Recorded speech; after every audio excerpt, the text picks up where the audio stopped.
গুলিস্তানে দেশীয় অস্ত্রসহ 4 ছিনতাইকারী গ্রেপ্তার।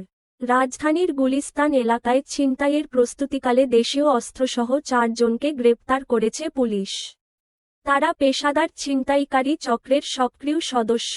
রোববার 5 জানুয়ারি রাতে গুলিস্তান পাতাল মার্কেট এলাকা থেকে তাদেরকে গ্রেপ্তার করে ঢাকা মেট্রোপলিটন পুলিশের ডিএমপি পল্টন মডেল থানা police.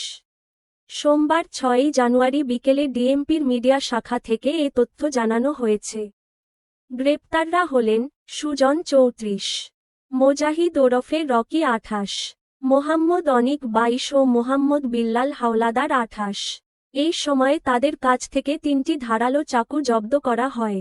ডিএমপির media and public relations বিভাগের উপ police commissioner DC Muhammad Talebur Rahman এ তথ্য নিশ্চিত করেছেন। তিনি জানান, পল্টন থানা এলাকার গুলিস্তান পাতাল মার্কেটের সামনে কতিপয় দুষ্কৃতকারী ছিনতাই করার উদ্দেশ্যে অবস্থান করছে। এমন সংবাদের ভিত্তিতে রোববার রাত 10:30টার পল্টন মডেল থানা পুলিশ অভিযান চালিয়ে 4 ছিনতাইকারীকে গ্রেপ্তার করে। এই ঘটনায় গ্রেপ্তারদের বিরুদ্ধে পল্টন মডেল থানায় নিয়মিত মামলা দায়ের করা হয়েছে। গ্রেপ্তাররা পেশাদার ছিনতাইকারী চক্রের সক্রিয় সদস্য। তারা গুলিস্তান সহ ঢাকার বিভিন্ন এলাকায় ছিনতাই করে আসছিল। তাদের বিরুদ্ধে রাজধানীর বিভিন্ন থানায় চুরি, ছিনতাই, দস্যুতা ও মাদকের একাধিক মামলা রয়েছে।